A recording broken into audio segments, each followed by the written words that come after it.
Hello everyone, welcome to Aptitude Plus Academy for Civil Services. This is a special video on PIB monthly compilation for the month of May 2020. So what we'll be doing, we'll be looking into the important news that has happened in the month of May. तो सारी news को समझेंगे ताकि आपका ज़्यादा से ज़्यादा benefit हो सके प्रीलिम्स और मेंस एग्जामिनेशन में। और जो एनालिसिस होगी, जो न्यूज़ की कवरेज होगी, that would be from the depth to the superficial news. जो भी इंपॉर्टेंट है आपके एग्जामिनेशन के लिए, वो सारी चीज़ें की कवरेज है जो PIB में रिपोर्ट की गई है। So let's get started. And before I begin, I would like to tell you that कौन से टारगेट ऑडियंस हैं इस वीडियो के लिए, किन के लिए वीडियो हेल्पफुल है। वैसे एस्पिरेंट जो सिविल सर्विसेज एग्जामिनेशन की प्रिपरेशन कर रहे हैं उनके लिए, जो भी state public service commission examination या और भी किसी गवर्नमेंट एग्जामिनेशन की तैयारी कर रहे हैं जहाँ पे जनरल स्टडीज़ का काफ़ी रेलेवेंस है उनके लिए, और जो कोई भी ऐसे लोग हैं एंटाइटल्ड पीपल हैं जो गवर्नमेंट एंड प्रोग्राम पॉलिसीज़ के बारे में जानना चाहते हैं, तो ये वीडियो स्पेसिकली उनके लिए डेडिकेटेड है। तो बात करें पूरे इंडेक्स की, तो क्या क्या चीज़ इसमें कवर करेंगे। So first the news that is under the general studies paper 1, उसकी कवरेज होगी। Second general studies paper 2, general studies paper 3, और कुछ स्निपेट्स होंगे जो कि इंपॉर्टेंट होंगे आपके प्रीलिम्स के लिए भी। So let's get started with general studies paper 1। So the first news is देखो अपना देश। आपने इसको न्यूज़ में पढ़ा भी होगा, ये काफ़ी इंपॉर्टेंट इनिशिएटिव है गवर्नमेंट ऑफ इंडिया की तरफ से। मिनिस्ट्री ऑफ टूरिज्म ने देखो अपना देश का एक लोगो डिज़ाइन करने के लिए कॉन्टेस्ट लॉन्च किया था, राइट, अपने माईगॉव प्लेटफॉर्म पे। And this is the main objective was for this contest is to have a logo, जहाँ पे देखो अपने देश के कैंपेन के थ्रू एक क्रिएटिव आइडियाज़ दी जानी थी citizen of this countries, right. So this was a main motive. अगर बात करें ऑब्जेक्टिव क्या थी इसकी, तो एक लोगो बनाना था जहाँ पे क्रिएटिव आइडियाज़ लोगों के लिए जाएँ, जो भी इस फील्ड में है, बेसिकली टूरिज्म के फील्ड में है, उन लोगों से ज़्यादा आइडिया इनकलकेट किया जाए। और ये सारी इनिशिएटिव्स मिनिस्ट्री ऑफ टूरिज्म ने कब ली थी? During the lockdown period, right. तो जो इंगेजमेंट है, ज़्यादा से ज़्यादा लोगों को वेबिनार के थ्रू किया गया था।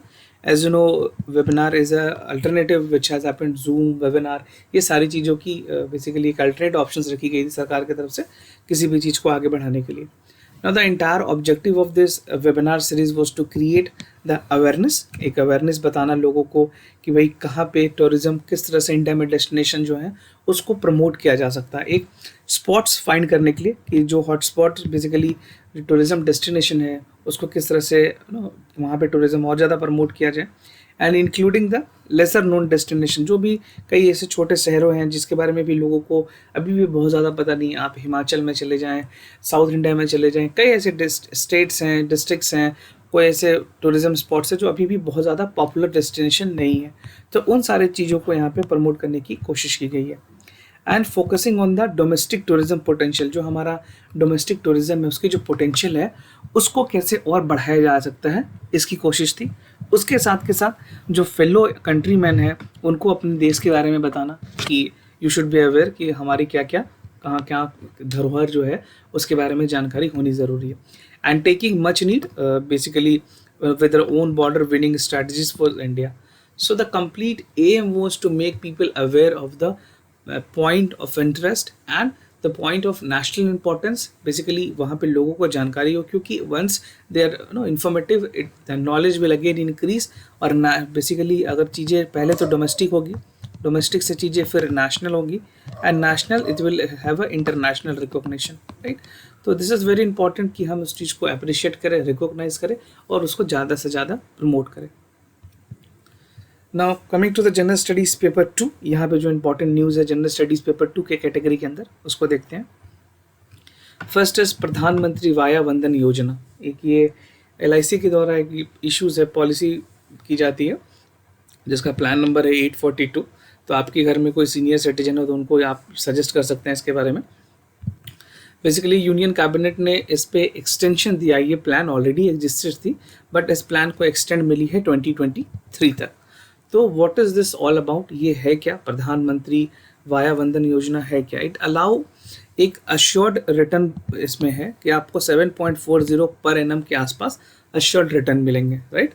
और इसमें कुछ चीज़ों में देयर आफ्टर, अभी 2021 के लिए इंटरेस्ट रेट डिज़ाइन की गई है, thereafter there will be reset every year, उसमें कुछ चेंजेस किए जाएंगे, या दैट विल बी इंक्रीज और that will be decreased, right.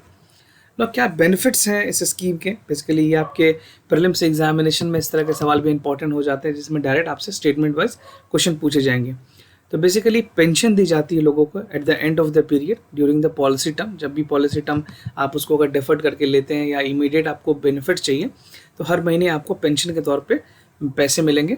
और जो फ्रीक्वेंसी आप जैसे मंथली ले सकते हैं, क्वार्टरली ले सकते हैं, हाफ ईयरली ले सकते हैं, these are some of the options that is available.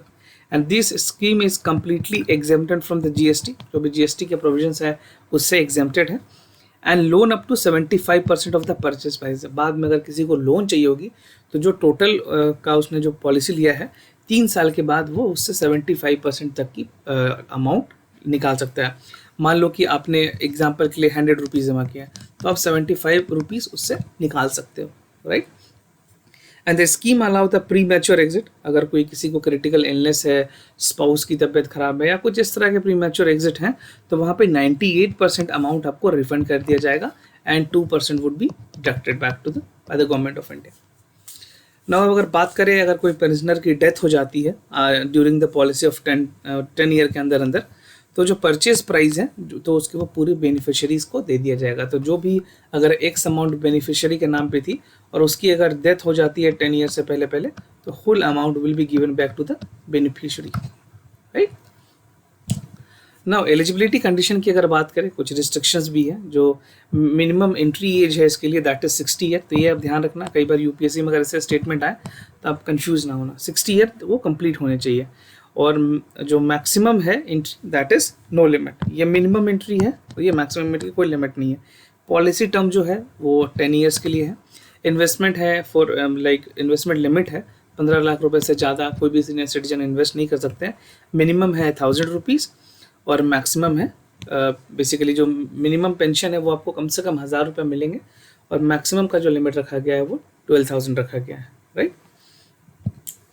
Minor forest produce, इस पर भी कई सवाल इंपॉर्टेंट हो जाते हैं, ज्योग्राफी से भी, करंट अफेयर से भी, इन्वायरमेंट से भी। चलिए आगे देखते हैं इसके बारे में क्या क्या चीज़ें हैं। बेसिकली सेंट्रल गवर्नमेंट ने रिवाइज किया है जो अपने मिनिमम सपोर्ट प्राइस है उसमें जो माइनर FMP है जिसको बोलते हैं MFP माइनर फॉर प्रोड्यूस में उसमें 49 आइटम्स को, राइट। तो इसमें रिवीजन जो हुई है बेसिकली ये रिवीजन होती है हर 3 साल पे depending upon the pricing sale किस तरह से। और ये सारी चीज़ें रेगुलेट की जाती है मिनिस्ट्री ऑफ ट्राइबल अफेयर्स। तो ये बहुत ही इंपॉर्टेंट पॉइंट है, ये आप ध्यान रखना कि मिनिस्ट्री ऑफ एग्रीकल्चर नहीं करती है बल्कि मिनिस्ट्री ऑफ ट्राइबल अफेयर करती है, राइट। और जिस तरह से कोविड-19 की पेंडेमिक है उसके बाद अथॉरिटी ने डिसाइड किया कि कुछ रिलैक्सेशन देने की ज़रूरत है एग्जिस्टिंग प्रोविजंस में, राइट। तो कुछ गाइडलाइन जो आए हैं MSP को लेकर के या फिर MFP को लेकर के तो currently they are covered in the scheme. और जो tribal cooperative marketing development federation है जिसको TRIFD भी कहते हैं वो मॉनिटर करती है इन सारी चीज़ों को MSP इन अदर स्टेट्स। तो जो रेगुलेटरी बॉडी है प्राइस को लेकर के वो यहाँ पे TRFID है, राइट। ना माइनर फॉरेन प्रोड्यूस है क्या, बेसिकली अगर समझे क्या होती है माइनर फॉर प्रोड्यूस तो जो एक्ट है हमारा बेसिकली जो schedule tribe and other development foreign act है जहाँ पे recognition of foreign right act 2006 के अंदर सारी चीज़ें रेगुलेट होती है।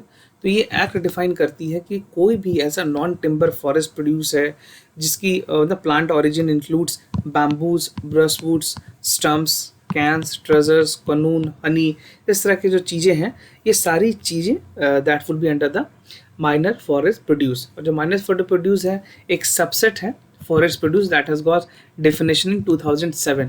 तो इसका जो डेफिनेशन है वो अंडर इस एक्ट के किया गया था, other traditional and forest durable recognition and forest right act, right.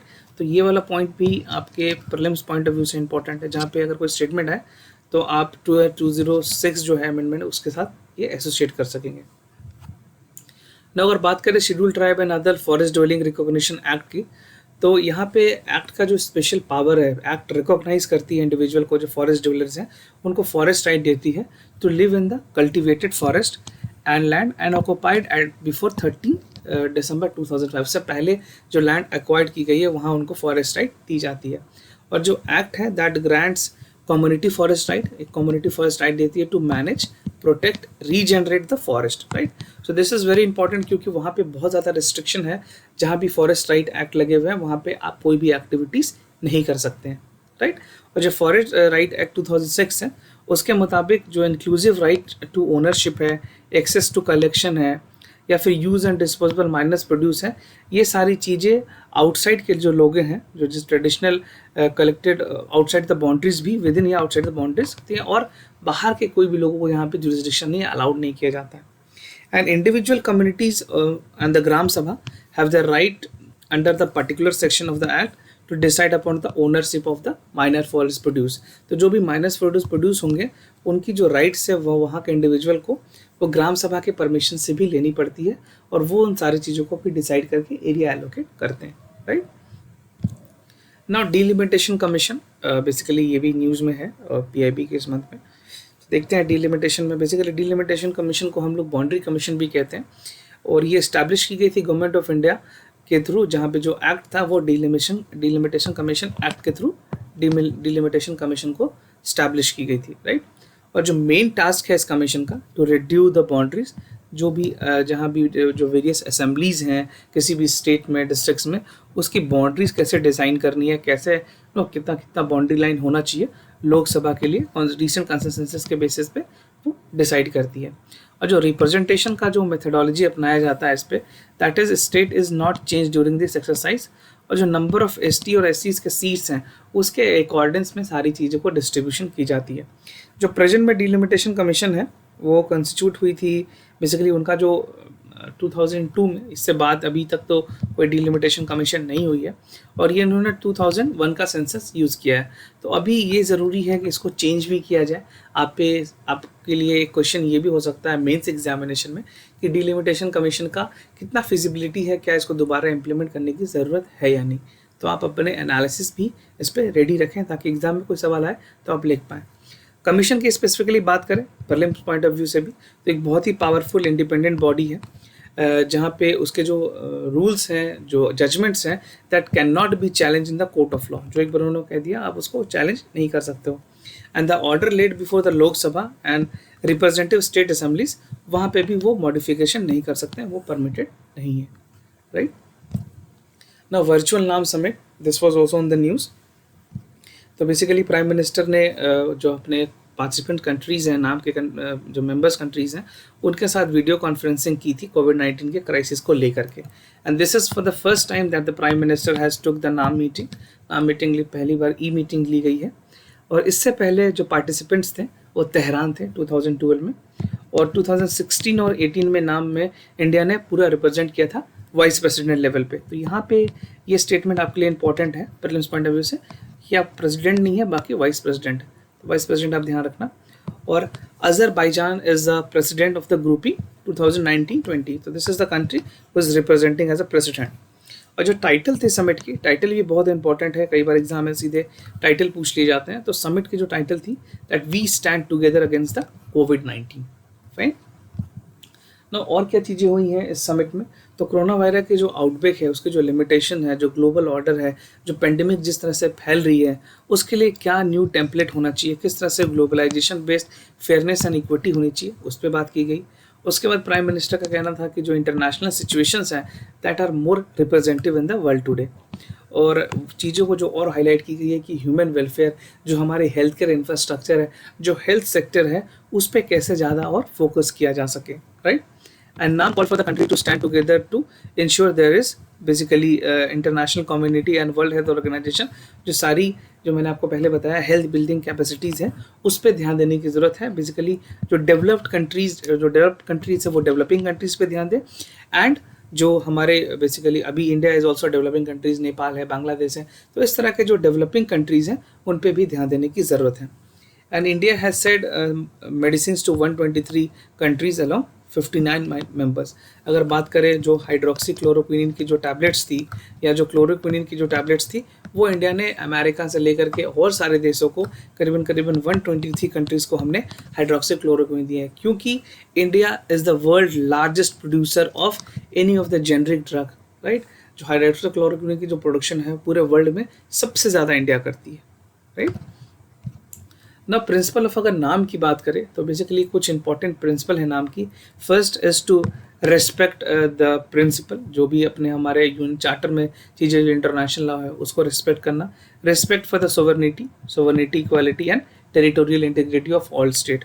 उसके बाद जो पीसफुल सेटलमेंट हो, कोई भी अगर इंटरनेशनल कॉन्फ्लिक्ट होती है तो उसकी पीसफुल सेटलमेंट होनी चाहिए in accordance with the UN laws, और respect to the political, economical, social and cultural diversity of all countries, और respect for the inherent right of individual, non interference in the internal matter of the state, अगर किसी की internal matter है तो उसमें हम हस्तक्षेप नहीं करेंगे.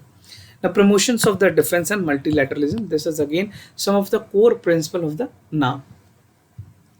Now the Saras collection. This was again to help the handcraft production with the self-help group. This is again a very good initiative. और इस तरह के पॉइंट आप अपने जनरल स्टडीज़ के पेपर 3 में या जनरल स्टडीज़ के पेपर 2 में जहाँ वेलफेयर प्रोग्राम से सवाल आए तो उस पर आप यूज़ कर पाएंगे, राइट. तो जो सारस है that is showcase the daily utility products made by the self help group, जो हमारे SSGs हैं उनके लिए की गई है. तो जो पूरा एम था इस स्कीम का दैट इज़ टू प्रोवाइड जो सेल्फ हेल्प ग्रुप हैं रूरल एरियाज़ में उनको एक मार्केट एक्सेस दिया जाए सेंट्रल लेवल और गवर्नमेंट लेवल के बायरशिप के लेवल पे, राइट. क्योंकि उनका रिप्रेजेंटेशन क्या था, वो उनको मार्केट एक्सेस नहीं थी, मार्केट रीच नहीं थी. तो मार्केट रीच नहीं होगी तो जो प्रॉफिट है वो बहुत कम हो जाती है, राइट. उनके लिए प्रॉफिट काफ़ी कम है. अब उनको जो मार्केट रीच है वो सेंट्रल गवर्नमेंट देगी और स्टेट गवर्नमेंट देगी, तो ये काफ़ी उनके लिए बेनिफिट होगा. ये जो इनिशिएटिव है गवर्नमेंट के ई मार्केट जो प्लेटफॉर्म है या जो दीन दयाल अंत्योदय योजना है जिसको national rural for livelihood mission है उनके थ्रू आगे कैरी फॉरवर्ड की जाएगी. और इसके अंदर जो सेल्फ हेल्प ग्रुप है that will be able to list products. कुछ 5 कैटेगरी ऑफ प्रोडक्ट्स यहाँ पे रखे गए हैं, जैसे कि हैंडीक्राफ्ट्स पहला है, handloom and textile, office and accessories, grocery and pantry और पर्सनल केयर एंड हाइजीन. तो इन 5 कैटेगरीज के अंदर चीज़ों को मैन्युफैक्चर की जा सकती है और सेंटर और स्टेट लेवल पे उनको एक प्लेटफॉर्म दिया जाएगा ताकि ये अपने प्रोडक्ट्स का सेल कर पाएँ. ना दीनदयाल अंत्योदय योजना के अगर बारे में मैं थोड़ा सा आपको बताऊं, जिसको नेशनल रूरल लाइवलीहुड मिशन भी कहते हैं, तो पूरा जो इसका एम है, the entire aim is to reduce poverty, किस तरह से जो गरीबी है, जो इसका डिस्पैरिटी है, उसको ख़त्म किया जाए through promotions of the diverse gainful self employment while creating the skill veg employment opportunities. साथ के साथ scheme support building social capital, जो सोशल कैपिटल है, जो डिस्पैरिटी है वुमेन को लेकर के, तो एक तरह से वुमेन एम्पावरमेंट में की भी इसमें बातें की गई है. सेल्फ फाइनेंशिंग लिंकेजेस होगी और जो पॉवर्टी है उसको एलिवेट किया जाएगा, और जो क्वालिटी ऑफ लाइफ है पूरा बेसिकली जो रूरल एरियाज़ में जो वुमेन की जो बहुत ही कंडीशंस अभी भी बहुत ही दयनीय है, तो उस चीज़ों को अच्छा किया जाए, उनके जो पुअर कंडीशंस हैं उनको ऑगमेंट किया जाए और उनको एक लेवल प्लेइंग फील्ड दी जाए, right. And it has the ambition plan to innovate an alternative channel जहाँ पे financial inclusion होगी through digital finance, okay, creating a value chain बनेगा प्रॉपर. जो रूरल प्रोडक्ट है उसको एक मार्केट एक्सेस मिलेगी. जो सबसे इंपॉर्टेंट पॉइंट इसमें है ये है इम्प्रूविंग द मार्केट एक्सेस, क्योंकि जब आप चीज़ों को प्रोड्यूस कर रहे हो आपके पास मार्केट नहीं है उसको सेल करने का, तो फिर सारी चीज़ें व्यर्थ हो जाती है. There is no feasibility and understandability कि how you will sell that product. So again, the people in confusion and ultimately the profit is getting reduced, right? So rural enterprises strengthening the community institution would be the main aim behind the Deen Dayal Antyodaya Yojana. Now operation Samudra सेतु की बात करें, basically Indian navy ने इसको launch किया है. ये एक operation है जहाँ पे repatriate Indian citizen from the overseas. एक नेवल शिप है जिसमें जलस्वा एंड मार्क्सर were sent to the republic of Maldives और इवैक्यूएशन प्रोसेस की गई थी मालदीव्स के साथ. तो बेसिकली ये ऑपरेशन में जो क्लोज कोऑर्डिनेशन की गई थी ministry of defence, external affairs, आपको पता है होम अफेयर्स भी जो भी ऐसे ऑपरेशंस होते हैं उसमें लेती है, साथ के साथ हेल्थ भी इन्वॉल्व थी, राइट. अगर मैं आपको एक बेसिकली मैप के थ्रू दिखाना चाहूँ तो this is the operation Samudra Setu, this is India, this is Maldives, और यहाँ से लेकर के ये सारी चीज़ें जो ऑपरेशंस हैं वो एग्जैक्ट की गई है. तो आपके लिए ये जानना ज़रूरी है कि जो समुद्र सेतु है वो किस कंट्री के साथ थी. तो this is with the Maldives, right. Now coming to the general studies paper 3, यहाँ पे कुछ इंपॉर्टेंट न्यूज़ है. 1 nation 1 ration card, this was again one lot of things that has been debated. Government ने काफ़ी सारी चेंजेस किए हैं, तो इस पे डायरेक्ट प्रीलिम्स में आपको 2 स्टेटमेंट बेस्ड सवाल पूछे जा सकते हैं. सो फर्स्ट, जो मिनिस्ट्री ऑफ फाइनेंस है उन्होंने अनाउंस किया है to roll out 1 nation 1 ration card basically सारे स्टेट्स और यूनियन टेरिटरीज में बाय मार्च 2021. तो क्या है इस स्कीम में, क्या सिस्टम है प्रेजेंट में. अभी सारी चीज़ें जो सिक्योरिटी दी जाती है वो नेशनल फूड सिक्योरिटी एक्ट 2013 के थ्रू दी जाती है, जहाँ पे 81 करोड़ जो पर्सनल है they are entitle to buy the subsidise food grain, जो भी अमाउंट सब्सिडी पे उनको रिबेट मिलता है उस प्राइस पे वो चीज़ों को आगे परचेज करते हैं, right.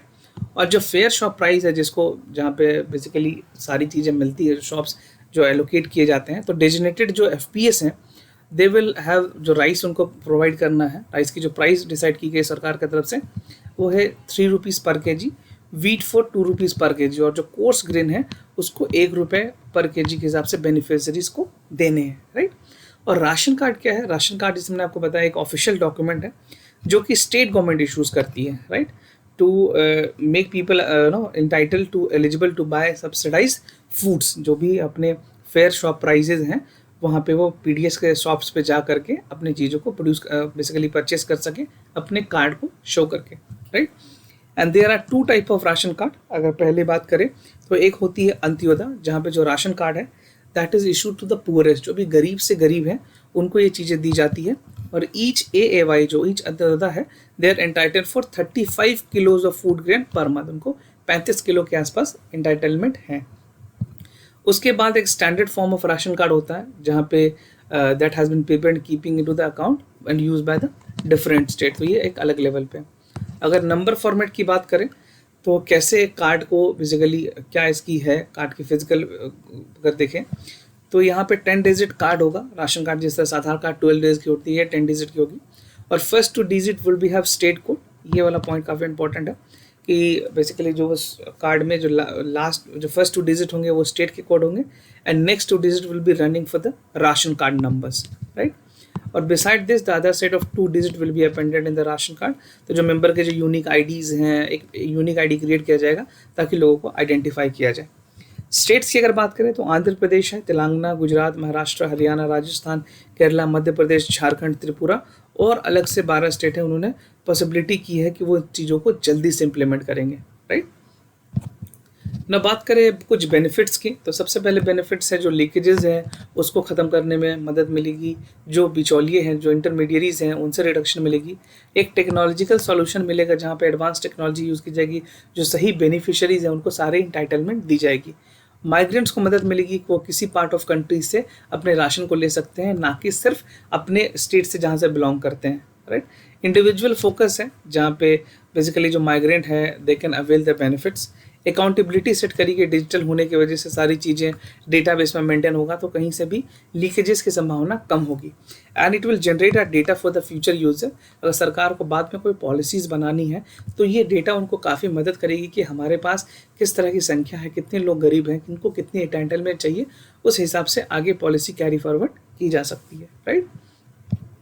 Now Kisan Sabha app, basically this is again important one. ये ऐप को बनाई गई है to connect farmer to supply chain and freight transportation to the management system. Basically app को डेवलप की गई है CSIR के द्वारा, जो सेंट्रल रोड रिसर्च इंस्टीट्यूट है, उनके कोलैबोरेशन के साथ ये ऐप डेवलप हुई है, राइट। बात करें कुछ डिटेल की, तो जो स्टेक होल्डर कनेक्टेड है इसमें, तो portal connect farmer, transporter, service provider जो है, इन सारी चीज़ों के साथ मिल करके मंडीज जो डीलर हैं, जो कस्टमर हैं, जो रिटेल या ऑनलाइन है, उन सारी चीज़ों को मिला करके एक स्टेक होल्डर बनाया गया है। और जो मॉड्यूल्स होगी इसमें, बेसिकली जो किसान सभा है उसके 6 मॉड्यूल होंगे, जहाँ they will be taken care with the farmers, Mandi dealers जो हैं, ट्रांसपोर्टेटर हैं, जो बोर्ड मंडी मेंबर्स हैं, सर्विस प्रोवाइडर हैं, इन सारे चीज़ों को एक मेजर मॉड्यूल बनाया गया है ताकि इन चीज़ों को आगे कैरी फॉरवर्ड किया जा सके। बात करें अगर बेनिफिट्स की किसान सभा ऐप की, पोर्टल की, तो बेसिकली ये एक सिंगल स्टॉप होगी जहाँ पे इंटाइटलमेंट होगी, entity would be ready to agriculture, right. और जो किसान सभा है that will allow people for agriculture services such as dealers of fertiliser, जो डीलर फर्टिलाइजर्स हैं, पेस्टिसाइड्स हैं, फार्मर के बारे फार्मर को और कैसे जो बेनिफिट मिल सकती है ताकि अपने फार्म प्रोड्यूस को वो बढ़ा सके, उसके बारे में जानकारी होगी। And it will produce to be very useful for the association of the cold storage and godowns, क्योंकि अभी भी इंडिया में क्या है कि जो स्टोरेज सिस्टम है वो काफ़ी कम है, तो उस चीज़ में कहीं ना कहीं बढ़ोतरी होगी। और ये एम एक प्लेटफॉर्म प्रोवाइड करोगी कि जिस तरह से who want to buy directly from the farmer, क्योंकि जो डायरेक्ट फार्मिंग का जो कॉन्सेप्ट है जो सरकार ने आगे प्रमोट किया है, जिसको मैं अगर शॉर्ट में लिखूँ DF, direct farming, so that will again be implemented. और Kisan Sabha aims to provide the most economical and timely logistic support, एक लॉजिस्टिक सपोर्ट होगी जहाँ पे फार्मर अपने प्रॉफिट को ज़्यादा इंक्रीज कर सके और अपने सामान को जो भी उनके पास फार्म प्रोड्यूस है उसको एक जगह से दूसरे जगह पे जल्दी पहुँचा सके without the interference of the middle man, right.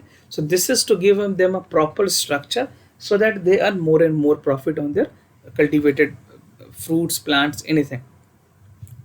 Now आत्मनिर्भर भारत, बेसिकली कोविड-19 के बाद सरकार ने जिस तरह से रिलीफ पैकेज जो जारी किया उसका नाम रखा गया आत्मनिर्भर भारत. तो प्राइम मिनिस्टर ने अनाउंस किया था स्पेशल इकोनॉमिक पैकेज जिसको आत्मनिर्भर भारत, उसमें बेसिकली जो 20 लाख करोड़ रुपीज़ के आसपास अमाउंट अनाउंस की गई थी, राइट. ना कुछ पिलर्स हैं आत्मनिर्भर भारत के. तो बेसिकली 5 पिलर्स बताए गए हैं. फर्स्ट इज इकोनॉमी, जहाँ पे quantum jumps not only to increase the changes, incremental changes. उसके बाद इंफ्रास्ट्रक्चर पे ध्यान देने की, सिस्टम में जहाँ पे जो टेक्नोलॉजी ड्रिवन हो. उसके अलावा डेमोग्राफी पे ध्यान देने की ज़रूरत है क्योंकि जो इंडिया है अभी भी way the largest producer, we have the जो हमारी जो डेमोग्राफिक डिविडेंड है वो सबसे ऊपर है. और जो डिमांड है उसको फुल यूटिलाइजेशन किस तरह से डिमांड सप्लाई को कैरी फॉरवर्ड किया जा सकता है. तो जो आत्मनिर्भर भारत है उसमें जैसे मैंने आपको बताया शुरुआत में 20 लाख करोड़ की जो पैकेजेस दी गई थी जिसको बताया गया 10% ऑफ जीडीपी है. और जो फोकस होगी on the hand to labour liquidity and loss. और जो एम है इसमें basically to cater the labour, middle class, cottage industries, जो हमारे एमएसएमईज़ हैं उन सारी चीज़ों को मदद करने के लिए. और एक बोल्ड रिफॉर्म के तौर पे सरकार ने जो भी बताया जो चीज़ों की जो ज़रूरत है वहाँ पे सबसे पहला उन 5 चीज़ों पे ध्यान देना है. That is supply chain reform for agriculture. दूसरा है relaxation in the tax system में कुछ रिलैक्सेशन दिया जाए. सिंपल एंड क्लियर लॉ बनाए जाए. कैपेबल ह्यूमन रिसोर्सेज हो और फिनेंशियली स्ट्रॉन्ग सिस्टम क्रिएट किया जा सके, right. So this is all theme, मतलब मेन जो पॉइंट हैं आत्मनिर्भर भारत के वो ये हैं. अगर आप एग्ज़ाम में मेंस में लिखते हैं तो ये सारी चीज़ें आपको लिखने की ज़रूरत पड़ेगी.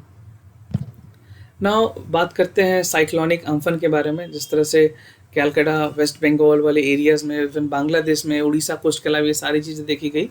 तो काफ़ी ज़्यादा इसका डिवास्टिकेटिंग इफेक्ट था. एक स्ट्रॉन्गेस्ट ट्रॉपिकल साइक्लोन है ये जो कि स्ट्राइक की थी गंगास के डेल्टास को, राइट. उड़ीसा में इससे पहले 1999 में इस तरह के साइक्लोन आए थे. और Amphan is also created the coastal cyclone, ठीक है. और फर्स्ट ट्रॉपिकल साइक्लोन है 2020 में जहाँ पे नर्दर्न इंडियन ओशन में ये साइक्लोन जनरेट हुई है, क्रिएट हुई है. Amphan was originated in low pressure area persisting the couple 100 mile 300, और ये श्रीलंका तक, बेसिकली ईस्ट ऑफ श्रीलंका में ये सारी चीज़ें इम्पैक्ट हुई थी. बेसिकली अगर बात एक मैप के थ्रू मैं दिखाना चाहूँगा आपको, so you can figure it out. So this is the place where it all started, fine, and it has moved from the here somewhere close to Sri Lanka. ये स्टार्ट हुई थी यहाँ से. नाउ इट इज मूविंग यहाँ पे अपना हमारा Orissa coast and again West Bengal, it hit along and again it entered into the basically Bangladesh, right, इस वाले रीजन पे. नाउ सेटकर कमेटी और रिकमेंडेशंस क्या है वो मैं आपको बता दूं. बेसिकली इन्होंने कुछ सजेशन दिए हैं measures to enhance combat the capability and rebalance the defence expenditure in the arm forces.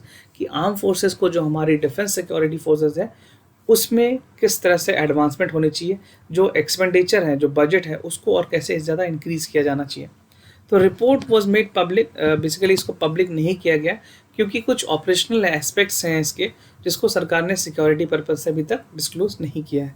और जो सीईओ है बेसिकली दैट विल रिपोर्ट इन 2016, जो कमेटी ऑन एक्सपर्ट्स थी उन्होंने बेसिकली 2016 में ही अपने रिपोर्ट दिए थे. तो कमेटी हैज़ मेड 118 रिकमेंडेशन जहाँ पे कुछ चीज़ों को इम्प्लीमेंट की गई है, कुछ चीज़ों को आगे के लिए पाइपलाइन की गई है, रखा गया है ताकि इसको इम्प्लीमेंट किया जाए. तो कभी भी आप इंटरनल सिक्योरिटी या डिफेंस एक्सपेंसेस की बात करें मेंस एग्जामिनेशंस में खास करके, तो कमेटी के बारे में, रिकमेंडेशन के बारे में ज़रूर बताएं कि कमेटी ने कुछ कहा है that government need to follow up and again to implement it. तो थोड़े से मैं आपको कुछ प्रोग्रेस बता दूं यहाँ पे जो इम्प्लीमेंटेशन अदर प्रोग्रेस है अभी भी. तो पहला है optimization of establishment including the radio monitoring companies, जो corps air transport signal system है उसको इम्प्रूव करने के लिए, और जो एयर फॉर्मेशन सिग्नल है, रेजिमेंट्स हैं, उनमें किस तरह से ऑप्टिमाइज़ किया जाए सारी चीज़ों को. उसके बाद redeployment of the ordnance accounts, जहाँ पे व्हीकल डिपोट्स हैं या फिर ऑर्डिनेंस डिपोट्स हैं, सेंट्रल ऑर्डिनेंस डिपोट्स हैं, उन सारी चीज़ों को किस तरह से कंट्रोल मैकेनिज्म में आगे बढ़ाया जाएगा. Better utilisation of supply and transportation. उसके बाद closure of military and farm postal establishments, enhancement in the strategy of recruitment and the clerical staff in the army. जो हमारी वर्क फोर्स है उसको भी इंक्रीज करने की बात की गई है, and improving the efficiency of the national cadet Corp जो एनसीसी है, जो कि सबसे स्टार्टिंग लेवल पे स्कूल लेवल पे भी कि सब आपको पता होगा की जाती है, उसकी एफिशिएंसी को भी बढ़ाने की बात की गई है, राइट। ना कुछ और रिकमेंडेशन की अगर बात करें तो बेसिकली 2017 में जब रिपोर्ट आई थी तो उन्होंने कहा था कि जो इंडिया के जो डिफेंस बजट है उसको 2.5 तक करने की ज़रूरत है, क्योंकि अभी जो पॉसिबल फ्यूचर थ्रेट्स है उसको देखते हुए हमारे को डिफेंस एडवांसमेंट करने की भी काफ़ी ज़रूरत पड़ेगी आगे। And it has also suggested the establishment of joint services of war college, ताकि लोगों का जो मिड लेवल ऑफिसर्स हैं उनको ट्रेन किया जाए, right. So this is what they have suggested. And it is also recommended कि मिलिट्री इंटेलिजेंस स्कूल बनाया जाए पूना में, जहाँ पे जो ट्राई सर्विसेज इंटेलिजेंस एस्टैब्लिशमेंट हो और हमारी जो मिलिट्री इंटेलिजेंस है, जो हमारी जो इंटेलिजेंस सर्विसेज है, जो इंटेलिजेंस का जो सेटअप है उसको और ज़्यादा बूस्ट किया जा सके। So these are some of the important recommendations of the secular committees. अगर आप मेंस में लिखें तो ये सारी चीज़ें आपको इंक्लूड वहाँ पे लिखनी है, ताकि आपके आंसर्स अच्छे हों और you get a good marks in the examination. ना Pradhan Mantri Matsya Sampada Yojana, this we have also discuss before, हमने अपने न्यूज़ एनालिसिस में भी इसको पहले कवर किया है, तो आप में से जो फॉलो नहीं करते हैं तो प्लीज़ डेली न्यूज़ एनालिसिस आती है हमारे, उसमें भी देखें, ये चीज़ें कवर्ड है। उसके बारे में आपको बता दूं कि यूनियन कैबिनेट ने अप्रूव किया मत्स्य संपदा योजना, 5 ईयर्स के लिए इसको अप्रूव किया गया है फॉर फाइनेंशियल ईयर 2011 टू 2025 तक के लिए, राइट। और जो नोडल मिनिस्ट्रीज़ हैं बेसिकली 5 ईयर 2021 टू 2025, जो नोडल मिनिस्ट्री है that is ministry of fishers, animal husbandry और डेयरी, तो ये इसकी नोडल मिनिस्ट्री है। क्या एम रखी गई है? To harness the medical potential, basically जो फिशरीज़ की जो पोटेंशियल्स हैं, रिस्पॉन्सिबिलिटी है, इंक्लूसिवनेस है, इक्विटेबल मैनर है, उन सारे चीज़ों में बेसिकली इनको मदद किया जाए जो भी फिशरीज़ की प्रोडक्शन में काम कर रहे हैं। And enhancing the fish production, जो फिश प्रोडक्शन है उसको इंक्रीज किया जाए, productivity through expansion, intensification, diversification, और जो प्रोडक्टिव यूटिलाइजेशन है लैंड एंड वाटर की उसको भी बढ़ाने की बात की गई है। मॉडर्नाइजेशन हो, जो हमारी वैल्यू चेन है उसको मॉडर्नाइज किया जाए, पोस्ट हार्वेस्ट मैनेजमेंट है, क्वालिटी इंप्रूवमेंट है, उसकी तरफ ध्यान दी जाए, और किस तरह से जो फिशरीज में जो लगे हुए हैं उनकी इनकम को किस तरह से डबल किया जाए, ये पूरा मेन एंड ऑब्जेक्टिव है इसका। And also it aims to enhance the contribution of agriculture GVA and export, कि जो एग्रीकल्चर की जो जीवीए है और जो एक्सपोर्ट है उसमें भी कॉन्ट्रीब्यूशन बढ़े। सोशल एंड फिशल इकोनॉमिक सिक्योरिटी है फिशरीज एंड फार्मर्स के लिए, और रोबस्ट फिशरीज मैनेजमेंट सिस्टम हो, रेगुलेट करे जो रेगुलेटरी फ्रेमवर्क के थ्रू, ताकि किसी भी तरह की कोई चैलेंजेस ना हो और एक जो सिस्टम है वो ट्रांसपेरेंट मैनर में काम करे, राइट। ना बेनिफिट्स की अगर बात करें तो क्रिटिकल गैप है अभी भी बहुत सारी चीज़ों में, और जो प्रोडक्शन है उसको आगे बढ़ा करके 9% तक करने की बात की गई है। जो एवरेज टारगेट है 22 मिलियन मेट्रिक टन के आसपास करने की बात की गई है इसमें, राइट। और किस तरह से क्वालिटी फिश शीट्स है, जो ट्रेसेबिलिटी ऑफ फिश है, including the aquatic life management, उसके तरफ ध्यान देने की बातें की गई है। Creation for critical infrastructure including modernisation और वैल्यू चेन, जो मैं आपको पहले बताया, वैल्यू चेन की तरफ आगे बढ़ने की बात, क्योंकि जब एक प्रॉपर वैल्यू चेन नहीं होगी, प्रॉपर सिस्टम नहीं होगा, तो जो बेनिफिशरीज हैं वो आगे अपने चीज़ों को बढ़ा नहीं पाएंगे ना। डबल करने की अगर बात है, जो प्रोडक्शन अभी जितने भी हैं उस पर अगर डबल करना है तो वैल्यू चेन और मॉडर्नाइजेशन काफ़ी ज़रूरी है। And creating a direct gainful employment opportunities लोगों के लिए, और किस तरह से इसमें एम्प्लॉयमेंट अपॉर्चुनिटीज़ बढ़ाए जाए, कम से कम 15 लाख के आसपास लोगों को और ज़्यादा इंक्लूड करने की बातें की गई है। And to boost the investment in the fishery sector, fishery sector में और इन्वेस्टमेंट की जाए सरकार की तरफ से, और जो कॉम्पिटिटिवनेस फिश मार्केट में है उसको भी एक सस्टेनेबल बनाया जाए, एक हैंडसम बनाया जाए, right. And doubling the fisheries farmers worker income by 2024, तो जो फार्म इनकम है उसको डबल किया जाएगा 2024 तक। ये अभी 1-2 साल आप इंक्रीज कर लो 2026 तक, क्योंकि कोविड-19 के बाद चीज़ें थोड़ी आगे ही बढ़ेगी। Social, physical, economic security to the fisheries and fish workers, जो भी इससे एसोसिएटेड हैं सेक्टर से, उनको सब तरह से सोशल भी हो सिक्योर हो, फिजिकली भी सिक्योर हो, और इकोनॉमिकली भी उनको पूरा प्रॉफिट दिया जा सके, राइट। ना बढ़ते हैं कुछ स्निपेट्स की तरफ। यहाँ पे कुछ स्निपेट्स आपके लिए इंपॉर्टेंट है, शॉर्ट स्निपेट्स हैं।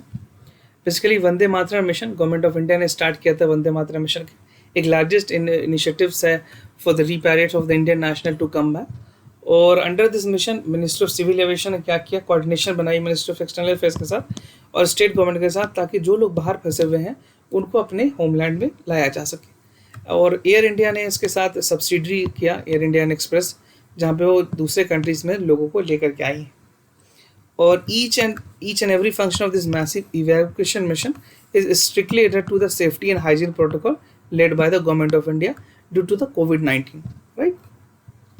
Now other is the champion portal, इसके बारे में भी आपने सुना होगा। बेसिकली मिनिस्ट्री ऑफ जो हमारी MSME है, micro small and medium enterprises है, उनका ये इनिशिएटिव है। तो बेसिकली एक technological driven room cum management information system बनाई गई है। चैम्पियन की अगर champion stand for creation for harmonious application of the modern processes for implementation of the output for the national strength, right. और जो पूरा एम है इसका टेक्नोलॉजी का, that is to create the room cum management information system. In addition जो ICT होगी वो control करेगी telephonic, internet, video conferencing system that enable the artificial intelligence. क्योंकि आर्टिफिशियल इंटेलिजेंस की बातें कोरोना वायरस से पहले काफ़ी भी चल रही थी और उसके बाद भी ये बातें की जा रही है कि किस तरह से आर्टिफिशियल इंटेलिजेंस का सहारा लेकर के, डेटा एनालिटिक्स का सहारा लेकर जो मशीन लर्निंग है उसके थ्रू हम सारी चीज़ों को अब इस बेसिस पे करेंगे। क्योंकि कोविड-19 के बाद चीज़ें काफ़ी बदली है, आर्टिफिशियल इंटेलिजेंस का जो दायरा है वो काफ़ी बड़ा होने वाला है आने वाले समय में, राइट। नाउ ये भी चित्रा मांगना, this is a magnetic nanopore based on the RNA restriction, ठीक है। एक नैनो पार्टिकल है जो कि किट में यूज़ की जाती है ड्यूरिंग द कोविड-19 टेस्टिंग। तो ये आपके प्रीलिम्स के लिए काफ़ी इंपॉर्टेंट है, राइट। और ये डेवलप की गई है Shri Chitra tribunal institute of medical sciences Trivandrum के द्वारा। और जो किट है एक मेजर स्टेप है बेसिकली इंडिया को सेल्फ रेजिलिएंट बनाने की, जो डिटेक्ट करेगी कोविड वायरस के इन्फेक्शंस को और हेल्प करेगी जो रेट ऑफ टेस्टिंग है उसको कैसे डाउन किया जाए। जो प्राइजेज है, जो कॉस्ट है, बेसिकली जो कॉस्टिंग आती है इसकी काफ़ी हाई है। अभी भी आप देखोगे जो प्राइवेट लेवल पे जो टेस्ट की जा रही है उसमें कहीं ना कहीं 3000 to 4000 रुपीज़ की प्राइस एक्सपेंस करनी पड़ती है। तो ये काफ़ी अहम होगा जहाँ पे जो प्राइस कम करके लोगों को एक प्रॉपर टेस्टिंग, एक रिजल्ट मिलेगा कि what is the status of the कोविड-19, राइट। तो this is again steps towards the indigenous development and self resilience. So this is all about the PIB for the month of May. और आप हमारे daily topic wise news analysis को भी refer कर सकते हैं जो हर दिन आती है, जहाँ पे जो कवरेज है न्यूज़ की वो हिंदू और इंडियन एक्सप्रेस होती है, right. To get more benefit आप अपने टाइम सेव करने के लिए इस इनिशिएटिव्स पे ज़रूर जाएं और डेली बेसिस पे यूट्यूब पे आप देख सकते हैं, राइट। और आप हमारे चैनल को सब्सक्राइब करना ना भूलें, इस वीडियो को लाइक ज़रूर करें। तो यूट्यूब चैनल में आपको इसके अलावा भी बहुत सारे वीडियोस मिल जाएंगे जो कि आपके एग्जाम के लिए काफ़ी हेल्पफुल हैं, right. And I sincerely thank you for listening to this video. अगर कोई भी कंसर्न हो तो हमें ज़रूर बताएं, will be more than happy to assist you. For time being I am signing off, wish you all the best, stay home, stay safe, thank you so much.